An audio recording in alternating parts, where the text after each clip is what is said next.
If I wanted to build real income while still collecting a paycheck to stop depending on one person's opinion of my value and dramatically reduce the chance of ever becoming financially desperate again, I would focus on one thing almost nobody explains honestly: leverage.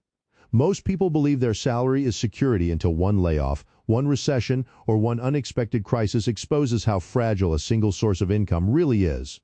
There is an old piece of Jewish wisdom that says never carry all your cargo on one ship. Yet millions of intelligent people place their entire future in the hands of one employer and hope nothing goes wrong. The people who eventually achieve financial freedom are rarely the ones who simply work the hardest. They are the ones who quietly build income streams in the background while everyone else is consuming everything they earn. Your salary is not the destination, it is the starting capital. And there are 6 income streams ordinary employed people have used to slowly turn one paycheck into lasting independence without quitting their job or gambling their future on one risky idea. You have been working for years. You have survived difficult managers, solved problems that cost companies real money, navigated situations nobody prepared you for, and you came out the other side with something almost impossible to quantify and almost never properly valued. Experience. People treat experience as background, as something that qualifies them to keep doing what they already do. They frame it as a reason to stay in the lane they are already in, when it is actually the raw material of several different businesses they could be running right now, on the side, without anyone's permission. Stream 1. Consulting. The reason people never start consulting has nothing to do with a lack of expertise. It is a belief, usually false, that expertise must be certified before it can be charged for, so they wait. And while they wait, they give it away in job interviews, in mentoring conversations, in comment sections, and then genuinely wonder why nobody is paying for what they know. Consulting is the sale of a solved problem. If you have navigated a challenge that someone else is currently drowning in, whether that is building a sales process, managing a team through a difficult transition, or producing content that actually brings in customers, you are already a consultant. What separates you from the income is not more preparation.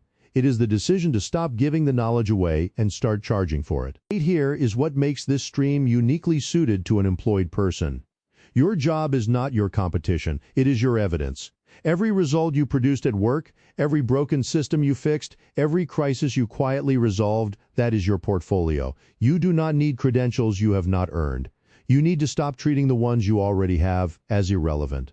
Price by the result you deliver, not by the hours you log.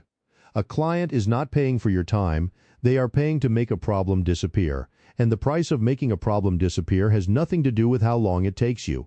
A conversation that lasts 40 minutes and prevents a catastrophically bad business decision is worth far more than the afternoon it cost you. 3 steps to begin. Write out the 3 most expensive problems you have personally solved in your working life. Find 5 small businesses in your field who are visibly struggling with one of them. Offer one honest conversation at no charge. Then send an invoice. Start at a number that makes you slightly uncomfortable. That discomfort is usually pointing directly at the right number, and raise it each time someone agrees without negotiating. Extreme 2. Information products. There is a version of this that fails almost universally, and it goes like this.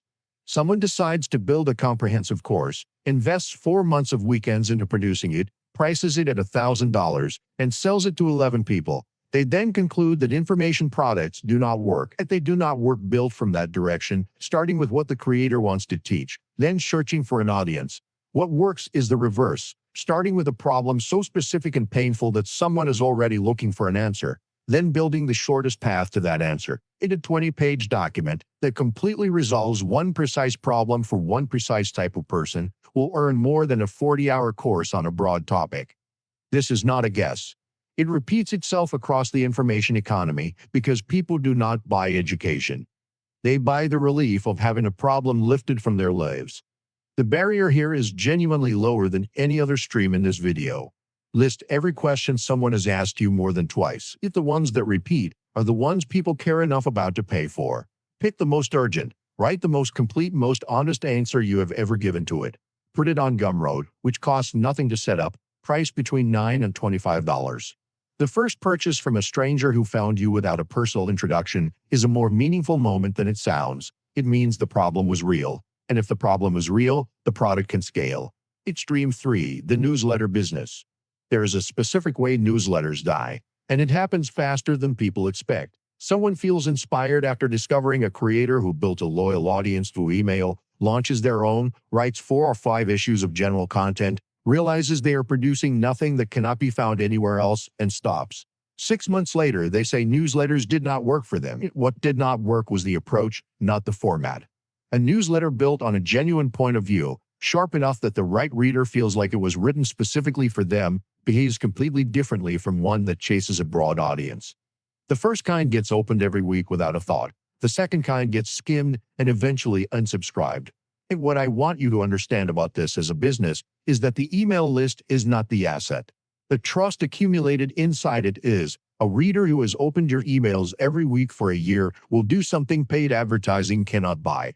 They will purchase from you because they know you, refer others because they trust you, and stay because your voice has become one they rely on. Social media reach can be cut overnight by an algorithm. One email per week. One idea explored fully, written in your actual voice, aimed at one kind of person whose problem you understand well. At 500 readers who open it consistently, you have a business, a sponsor, a paid tier, or your own product sold to an audience that already believes you. Both Beehive and Substack are free to start. The only thing you need before the first issue is something honest to say. The first 3 streams live inside your head: knowledge, packaged experience, a perspective worth following.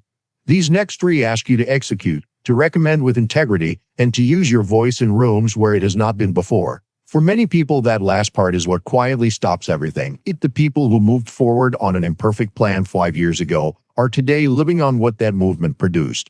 The ones who waited for certainty are still in the same chair, with a slightly more refined explanation for why they have not started yet. It's Stream 4, the service business. Let me draw the line between this and consulting clearly, because they are genuinely different, and the difference determines everything about how you build and price them. Consulting sells a thought process, the diagnosis, the perspective, the strategic direction. A service business sells a deliverable. One charges for how you think, the other charges for what you produce. A client who hires a consultant wants to understand what to do. A client who hires a service business wants it done. The failure pattern here is almost predictable. Someone starts with a broad offering: design, writing, research, outreach, social media, and presents it to anyone who will listen. Each pitch sounds like a different business. Clients sense the ambiguity and go elsewhere, or they hire the person expecting everything, and the relationship collapses under the weight of undefined scope. The businesses that survive make a decision early that feels limiting but proves liberating. They pick one deliverable and refuse to wander from it. The small business you start with 2 clients this month and 5 and 6 months is not a side hustle. It is the beginning of something that does not need anyone's permission to keep existing. Stream 5, affiliate income. Before explaining what this stream actually is, I want to describe what has been done to it, because the gap between the two is wide enough to explain why so many people have tried it and left with nothing. The version that damaged the format involves recommending products you have never used, signing up for every program that pays a commission, and producing content whose real purpose is to generate a transaction rather than to serve whoever is reading it. Audiences are not passive about this. They may not be able to name exactly what changed. The version worth building rests on a single standard. You only recommend what you have personally paid for, used long enough to have a real opinion about, and would defend in a direct conversation with someone skeptical. That standard eliminates most of what you could technically promote, and that is exactly the point. A recommendation made under that standard carries weight precisely because it is rare. The reader senses you turn things down. That restraint becomes your credibility. 3 honest endorsements woven into content you are already creating, for products you already use, explained in your own voice with your own reasons. That is the beginning. Let it grow from there without compromising the standard that made it worth trusting. Stream 6, speaking and coaching. This is the stream that lives in the back of people's minds as someday, and someday, as I have come to understand it across many years, is one of the most expensive words in the language. The case for waiting always sounds sensible: more preparation, a larger audience, more time to feel certain. The case is internally consistent, which is what makes it genuinely dangerous, because it can be renewed indefinitely. There will always be a reasonable justification to wait a little longer. What the person waiting cannot honestly explain is what the waiting has produced. Your audience does not need you to be the foremost authority on anything. They need you to be ahead of them on a road they are trying to walk, far enough ahead to have made the mistakes they are about to make, found the detours they cannot see yet, and come back to describe what you found. That distance, not credentials, not a verified account, is what people pay for. If you have changed anything real in your life in the last several years, survived something that cost you something, or built anything worth describing honestly, you already have that distance. The packaging is all that remains. One transformation. Yours. A 60-minute session on Zoom walking a small group through every step of it. What it looked like before. What you tried, what failed, what finally worked. Price it between $47 and $97. Run it for 10 people. Ask each person afterward whether it helped. Collect those responses. Adjust where needed. Run it again at a higher price. One session per month at $97 with 15 people produces nearly $1,500 in a single evening while your salary stays untouched and your job stays exactly where it is. The teacher who refuses to begin until they feel ready is not being careful. They are being afraid, and there is no version of waiting that addresses fear. Everything I have described, the 6 streams, the structures, the starting points, sits on top of something that took me most of my life to understand with any real clarity. I have watched men with remarkable salaries reach the end of their careers quietly terrified about what came next. Men who were excellent at their work, respected in their field. That produces the same scattered, unfocused effort that makes every one of them fail. Choose one. Build it until it functions without constant attention. Then choose another. By the time the third one begins, you will have more financial flexibility than most careers produce through raises alone. There is a line that has stayed with me from a text older than any financial model. If you eat the fruit of the labor of your own hands, you will be happy and prosperous. Read it carefully. Not the fruit of your employer's goodwill, not the fruit of inherited advantage, the fruit of your own hands. That is not only a financial instruction, it is a description of what genuine dignity feels like, the knowledge that what you have built is yours, and that no single phone call can take all of it from you in a single morning. And here's the part that financial writing almost never addresses, because it sounds philosophical rather than practical.